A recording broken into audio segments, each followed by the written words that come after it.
Bonjour à toutes et à tous et bienvenue dans cette toute nouvelle vidéo particulière puisqu'elle est en collaboration avec la Cité du Vitrail. Vous l'aurez donc deviné assez rapidement. Aujourd'hui, on va aller découvrir l'histoire derrière cet art assez spécial.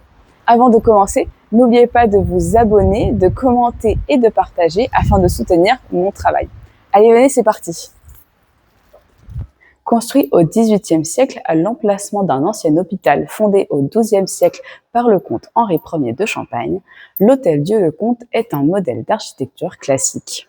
Ses pierres de taille, son plan en U, ses larges baies et sa majestueuse grille en fer forgé datant de 1760 le distinguent par son élégance épurée.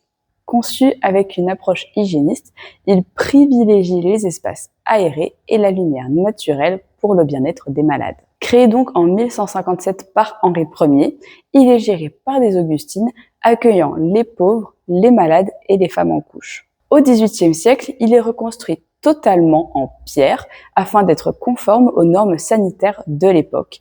La chapelle y est également ajoutée. En 1762, un cadran solaire est également ajouté et c'est l'un des plus précis de France. L'hôtel Dieu-le-Comte jouera un rôle hospitalier jusqu'en 1954 lorsqu'il devient un hospice pour personnes âgées, et ce jusqu'en 1988. En 1990, il est acquis par le département de l'Aube, puis restauré et transformé en un site culturel. Campus universitaire, apothicairerie et depuis 2022, la Cité du Vitrail.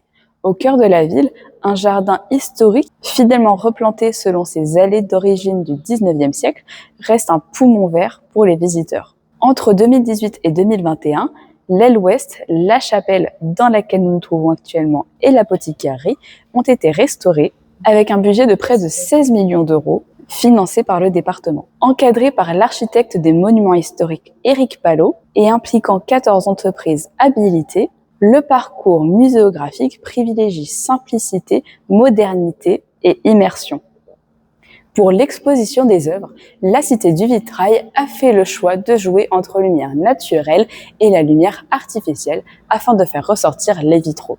La Cité du Vitrail est composée alors d'un parcours destiné à décrypter le vitrail et orienter la visite vers les milliers de vitraux de l'Aube, répartis dans 350 édifices et couvrant plus de 1000 ans d'histoire. La cité présente également des vitraux restaurés avant leur réinstallation, puisque les vitraux exposés sont des prêts d'églises du département et d'ailleurs. C'est-à-dire qu'en échange de leur restauration, la Cité du Vitrail a le droit de les exposer quelque temps. D'autres vitraux exposés sont également des prêts de collections de particuliers, d'institutions muséales et de communes. La Cité du Vitrail, c'est également un centre de recherche, de documentation, d'ateliers et de conférences. Une apothicaire et musée, que l'on a vu au début, ainsi qu'une boutique spécialisée, une librairie et un espace événementiel composent la Cité. Inaugurée en décembre 2022, la Cité du Vitrail est bien plus qu'un musée. C'est un centre culturel et patrimonial entièrement dédié à l'art du vitrail, des origines médiévales à la création contemporaine. Installée dans l'écrin restauré de l'hôtel Dieu-le-Comte, elle occupe plus de 3000 m² en plein cœur du centre historique de Troyes. Pourquoi Troyes ? Eh bien parce que le département de l'Aube possède un patrimoine verrier exceptionnel.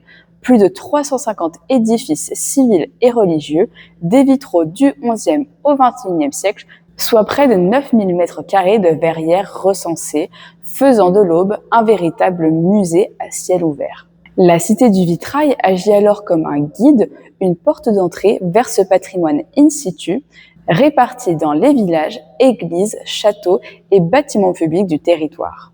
La visite de la Cité du Vitrail s'organise autour d'un parcours permanent qui mêle pédagogie, émotion et contemplation. Grâce à une scénographie sobre et modulable, le visiteur découvre les techniques, les styles, les symboles du vitrail à travers les époques. Des vitraux d'exception sont exposés à hauteur de regard, révélant la finesse de leurs détails. La lumière y est une reine. Elle révèle les couleurs, les textures, les jeux de transparence. Un art qui ne peut se comprendre qu'en le voyant briller. La Cité du Vitrail, c'est aussi des expositions temporaires renouvelées pour valoriser des artistes et des thématiques variées, mais également des conférences, ateliers, projections et des visites guidées. C'est donc un lieu vivant, accessible à tous les publics, comme les familles, les scolaires, les chercheurs ou même de simples curieux. Désormais, partons à la découverte d'un voyage unique, la route du Vitrail, où, grâce à un parcours numérique, nous pouvons découvrir tout l'art verrier du département de l'Aube. C'est parti. Alors, lancée à l'été 2021, la route du Vitrail est une web application interactive conçue par l'agence Mazedia. Elle propose une carte touristique enrichie de descriptions, photos, vidéos et lexiques pour explorer 70 édifices remarquables. Et ceux de Troyes, mais aussi des villages alentours.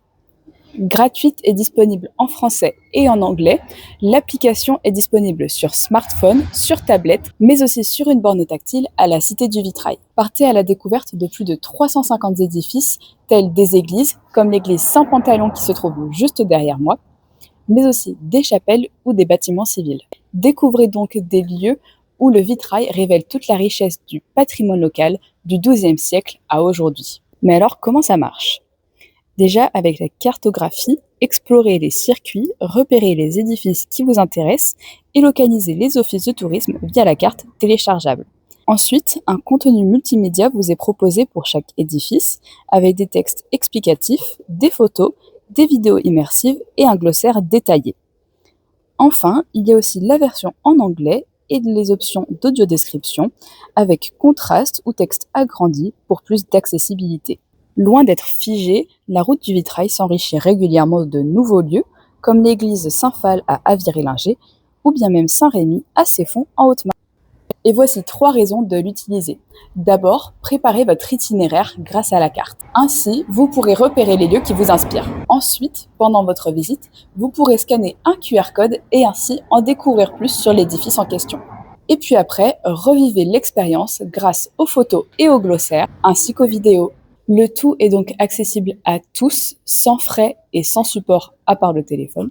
Et la route du Vitrail est finalement bien plus qu'un guide. C'est une expérience immersive, riche en découvertes visuelles, artistiques et historiques. Avec tout ça, vous n'avez plus qu'à aller sillonner les routes du Vitrail, de l'Aube et de la Haute-Marne. Rendez-vous sur route-vitrail.fr ou directement à la Cité du Vitrail.